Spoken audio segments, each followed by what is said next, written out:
In a world where image is everything, one quiet encounter inside a luxury boutique challenges what it truly means to belong.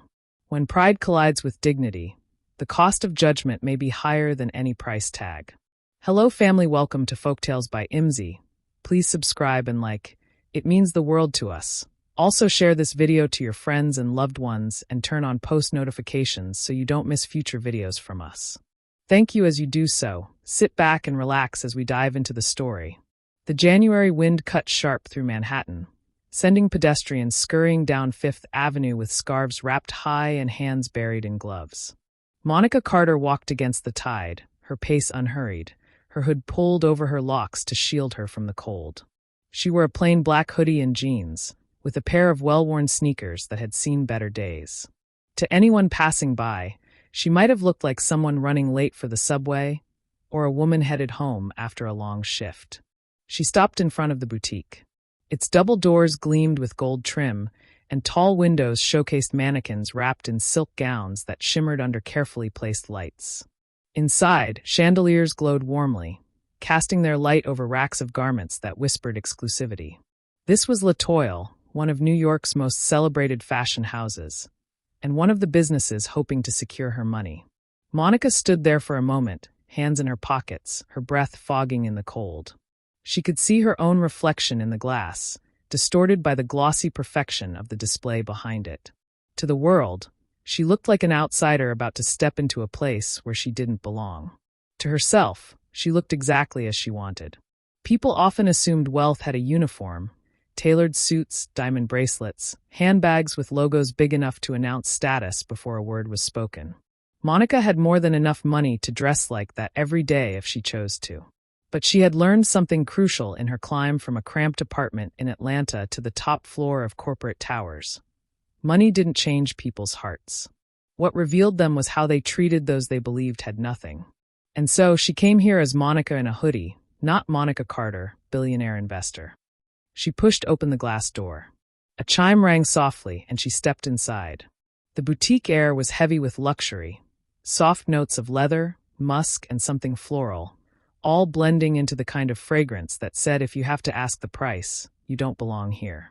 Smooth jazz played low from hidden speakers, the kind of music chosen not to intrude, but to reinforce the idea of refinement. Her sneakers squeaked faintly against the polished marble floor as she walked further in. Monica's eyes swept the store with deliberate slowness, pausing on the racks of gowns embroidered with crystals, handbags arranged on illuminated shelves like works of art, belts with gold buckles that could pay someone's rent. She studied each item not as a dazzled customer, but as an appraiser, weighing value against arrogance, brand against authenticity. Investing wasn't about fabric or stitching. It was about the people behind the counter, the culture that lived between the seams. Behind the register, a man in a fitted gray suit noticed her. He adjusted his cufflinks as his gaze slid up from her sneakers to her hooded sweatshirt. His expression shifted almost imperceptibly, but Monica caught it: the quick narrowing of eyes, the faint curl of a lip. Judgment sharp and immediate. She almost laughed. Didn't take long, did it? Instead, she walked slowly toward a display of handbags. The leather gleamed under soft spotlights, each one tagged with a price so steep most would never dream of touching it. Monica reached out, brushing her fingers across the smooth surface of a diamond-studded clutch. The man's voice carried across the boutique, smooth, rehearsed, and dripping with condescension. "Can I help you with something?" Monica turned, her face calm, unreadable. "Just looking." The man raised a brow. His eyes flicked again to her hoodie, to the sneakers she'd had for years. He didn't bother to hide his skepticism. Monica offered him the faintest smile, then returned her attention to the clutch. Inside, she felt the first spark of amusement. She had been in the store less than 2 minutes, and already, the test was writing itself. Derek Johnson prided himself on running an immaculate boutique. Every hanger faced the same way, every garment steamed until it draped like liquid silk. He'd spent the morning making sure the floor gleamed enough to reflect the chandeliers, and the perfume diffusers were calibrated to give just the right balance of cedarwood and jasmine. Today mattered. 2 potential investors were scheduled to stop by. Big names, the kind of people who could inject the cash his boutique desperately needed. Derek wasn't about to let anything ruin his first impression. So when he saw her, the woman in the hoodie, sneakers scuffed at the toes, his stomach tightened. She was standing in front of the handbag display, fingertips grazing the diamond-studded clutch that most customers asked about only after whispering. "Do you take American Express Black?" Derek crossed the floor, his polished shoes silent on the marble. He fixed on his best smile, though it didn't reach his eyes. "Ma'am," he said smoothly, "those pieces are special.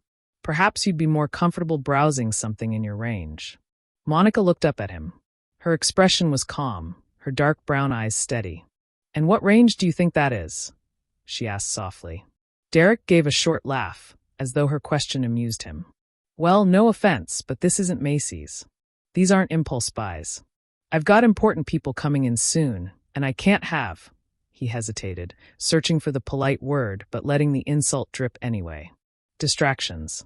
Monica tilted her head, studying him as though he were the display item. She could have easily pulled out her platinum card or rattled off the name of one of the brands she owned stock in. But instead, she let the silence stretch. Then she set the clutch back down carefully. "It's beautiful work," she said evenly. "What's the price?"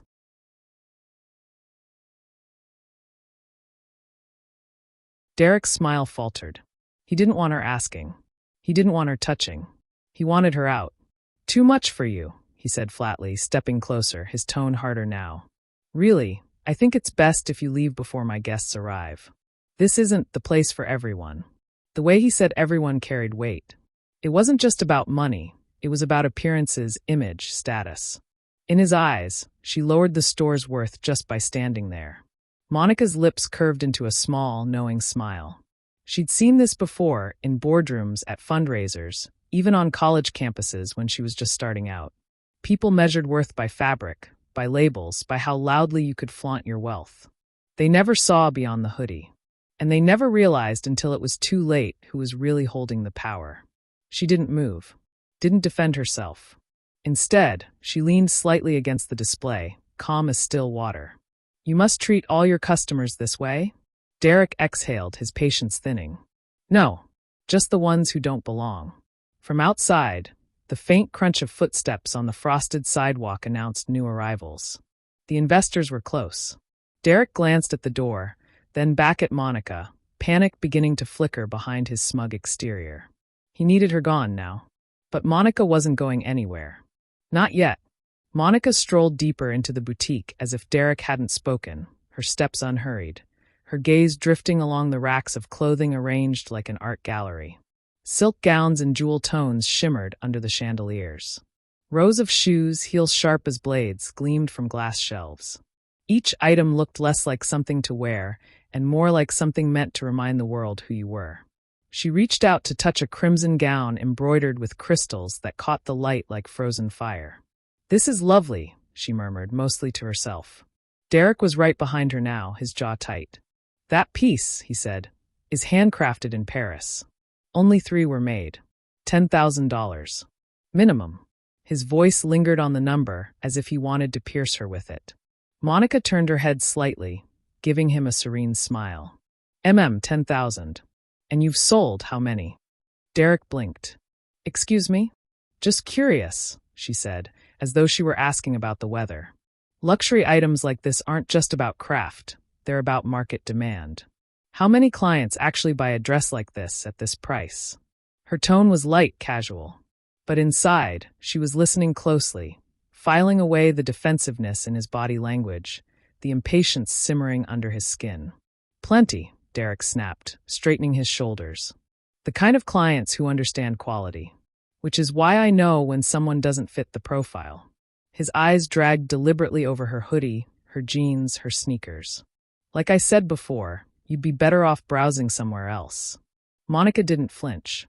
She lifted the sleeve of the gown gently, letting the fabric slip through her fingers. "You know," she said softly, "I built my first company while living in an apartment smaller than your dressing rooms. Back then, I couldn't afford more than clearance rack clothes. But I always admired the people behind the designs, the artistry, the discipline." Derek gave her a look that balanced between irritation and disbelief, as if her words were nothing but noise. "That's nice," he said curtly. But I don't run a museum. Either you're here to buy or you're not. And frankly, he stepped closer, lowering his voice to a sharp edge. I don't believe you are. Monica's smile widened just a fraction, the kind of smile that hid more than it revealed. She could see him unraveling already, his arrogance rising like steam from hot pavement. And she let him stew in it. She moved to the handbag section again, picked up the diamond-studded clutch, and held it under the light. I'd like to purchase this, she said, her tone light, almost playful. For a heartbeat, Derek froze. Then he laughed, short and humorless. You? Purchase that? He stepped forward, trying to pluck the clutch from her hand.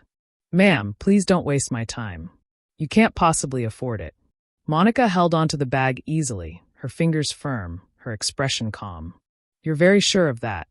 I don't need to be sure, Derek said sharply. I can see it, and I will not let someone who clearly doesn't belong ruin this store's reputation, especially today. Outside, the muffled sound of a car door closing echoed faintly. Monica noticed it. Derek did too.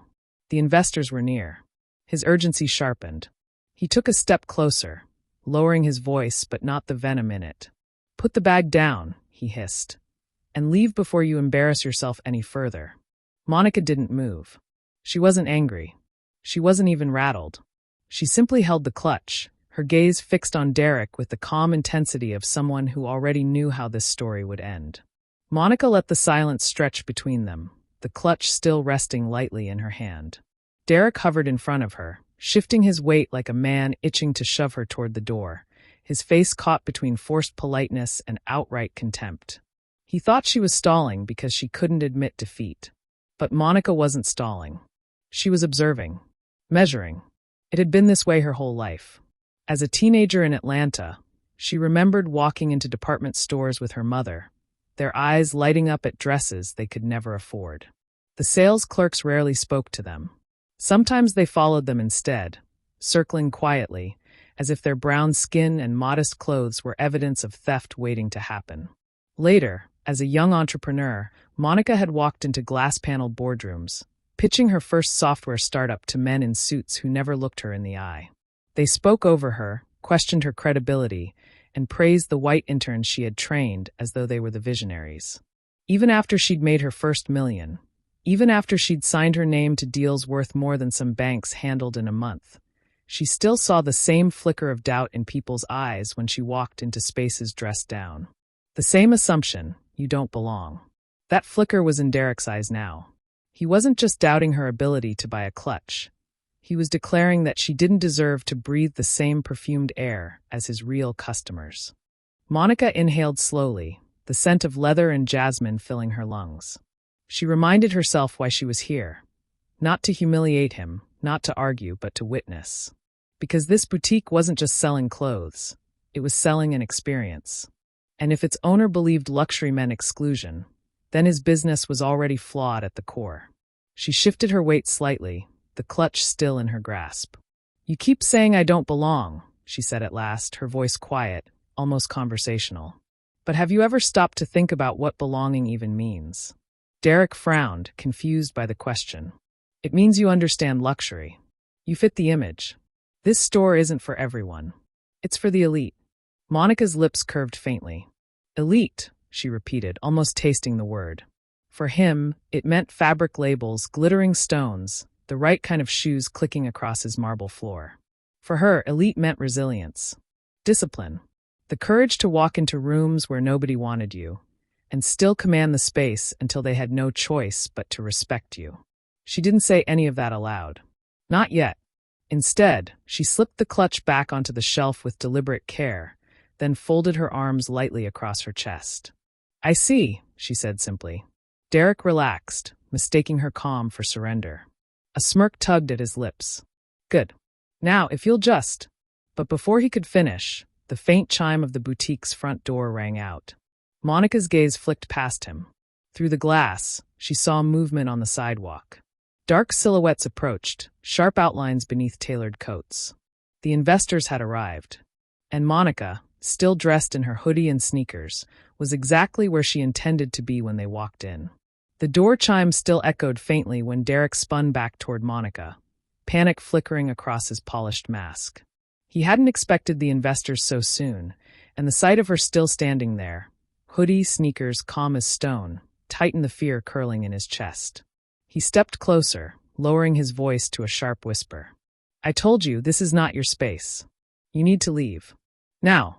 Monica raised a brow, her arms still loosely folded. Why are you so afraid of me being here? I'm not afraid, Derek hissed, though his eyes darted toward the door again. I'm protecting my business. Do you have any idea what it looks like when someone like you? He stopped himself, the words hanging like a blade between them. Someone like me? Monica echoed, her voice calm, steady. He leaned in, his tone harsh now. Yes. Someone who clearly can't afford anything here. Someone who drags down the image of luxury I've worked hard to build. When my investors walk through that door, they need to see exclusivity, not, he waved a hand at her outfit, dismissive, degrading. Not this. Monica let his words hang in the air, her expression unchanged. Inside, though, she was cataloging every syllable, every insult. This wasn't just arrogance, it was a philosophy, a creed he lived by. Appearances over substance. Flash over character. I see, she said again quietly. But Derek wasn't satisfied. He wanted her gone before she could ruin anything. He reached for the clutch she'd touched earlier, snatching it off the shelf and placing it back with exaggerated care. Don't touch the merchandise if you're not serious. And let's be honest, you're not. So I'll ask one last time.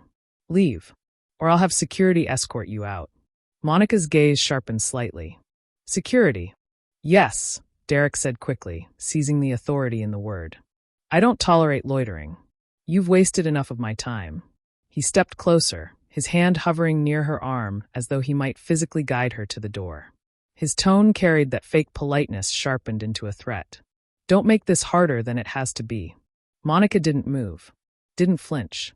Her stillness was deliberate, the kind of composure that came from decades of standing her ground in spaces where people tried to shove her out. She looked him in the eye, steady and unshaken, as if his anger had dissolved against her calm. I think, she said softly, you're about to embarrass yourself more than me.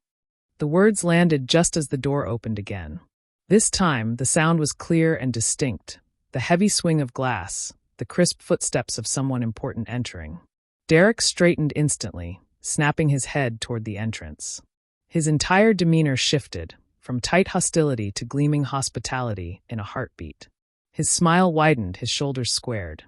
Mr. Bennett, Derek exclaimed, his voice warm, eager. Welcome, welcome. You're right on time.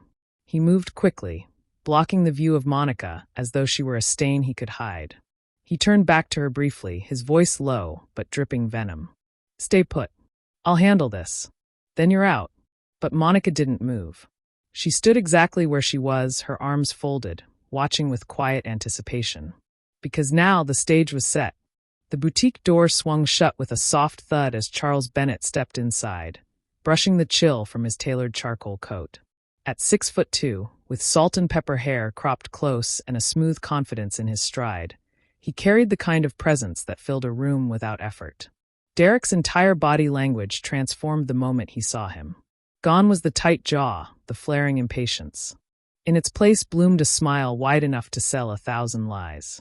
He hurried forward, extending both hands. Mr. Bennett, Derek exclaimed, his voice practically glowing. An honor to see you, sir. I've been looking forward to this meeting all week. Charles returned the handshake firmly, his sharp brown eyes scanning the boutique as though absorbing everything at once. He had invested in enough businesses to know that the environment spoke as loudly as the numbers. Behind Derek, Monica stood quietly, her hood still up, arms folded, watching the performance unfold. Derek noticed her out of the corner of his eye and immediately stiffened. His polished grin didn't falter, but his voice dipped as he leaned closer to Charles. Please forgive the scene, he said smoothly, lowering his tone to a conspiratorial whisper. I was just about to remove that poor homeless woman from the premises. Charles turned his head slightly, following Derek's subtle gesture. His eyes landed on Monica. For a moment, his face betrayed nothing. Then his brow lifted, recognition dawning. Homeless woman?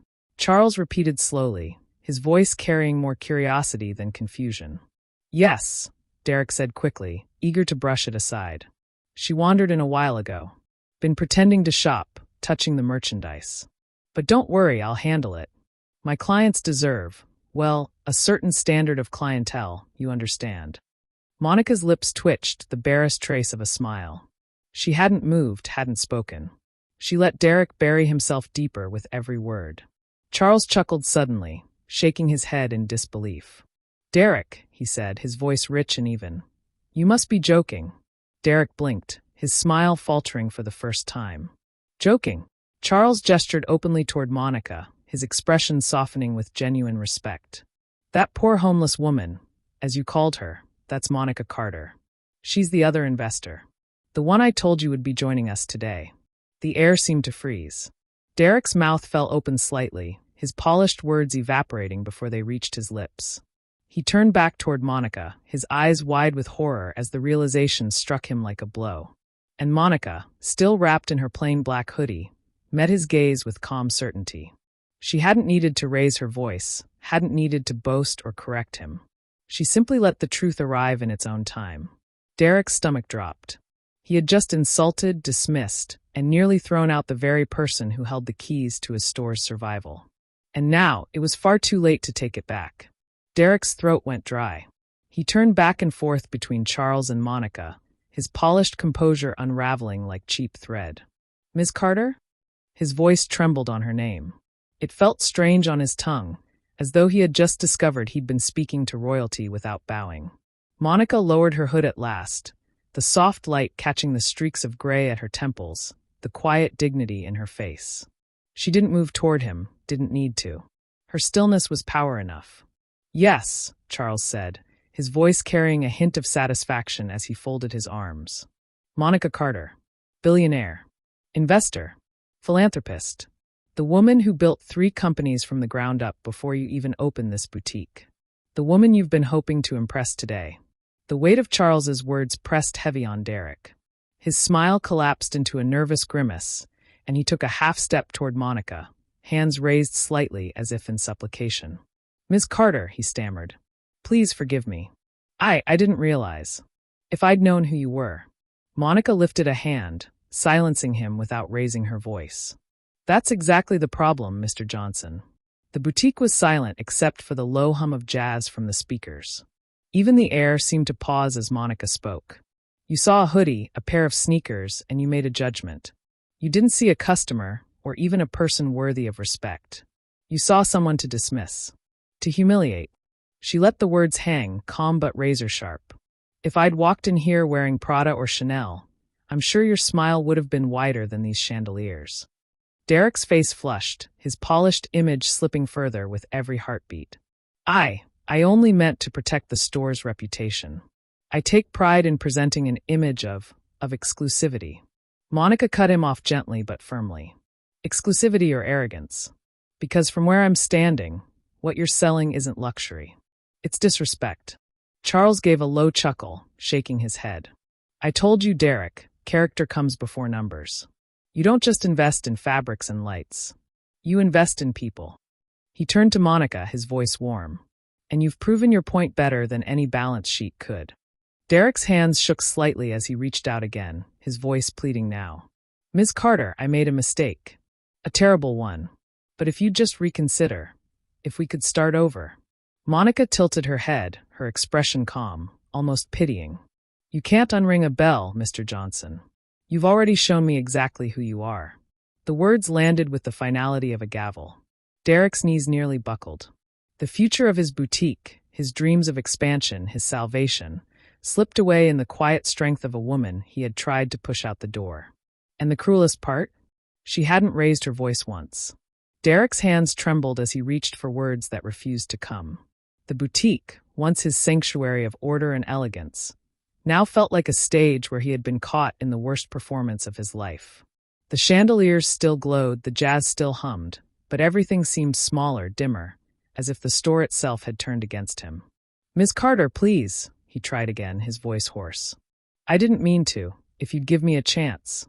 Monica looked at him steadily, her arms still folded, her posture calm and unshaken. There was no malice in her gaze, no cruelty, just truth. You wanted to protect your image, she said, her tone even, almost gentle. But image without respect is worthless. You judged me by clothes you thought spoke louder than character. That tells me all I need to know about the kind of business you run. Charles stepped closer, his presence filling the room. Monica's right, he said firmly. We don't invest in marble floors or chandeliers. We invest in integrity. In people who understand that every customer deserves dignity. He shot Derek a hard look. And clearly, this isn't that kind of place. Derek's knees threatened to buckle. He reached out once more, desperation spilling from every word. Please. You don't understand. Without your investment, this store won't survive. I've poured everything into it. I can't lose it now. Monica's lips curved into the faintest smile, but it wasn't unkind. It was knowing, resolute. Then maybe it isn't me you should be asking for help, she said softly. Maybe you should start with the people you've already turned away at your door. The finality in her voice left no room for argument. She turned to Charles, her expression serene. Shall we? Charles nodded. Let's go. Together, they walked toward the glass doors, their steps measured, steady. Derek stumbled after them, his pleas echoing in the high-ceilinged room. Please, Miss Carter, Mr. Bennett, I can do better, I swear. But the doors swung open, letting in a cold rush of winter air, and Monica didn't look back. She didn't need to. Outside, the city bustled on, indifferent to the man unraveling behind the glass. Monica lifted her hood again, blending once more into the sea of pedestrians. Beside her, Charles glanced at her with quiet admiration. You handled that with grace, he said. Monica's smile was small but firm. Money can buy chandeliers, Charles. But it can't buy respect. That's the real luxury.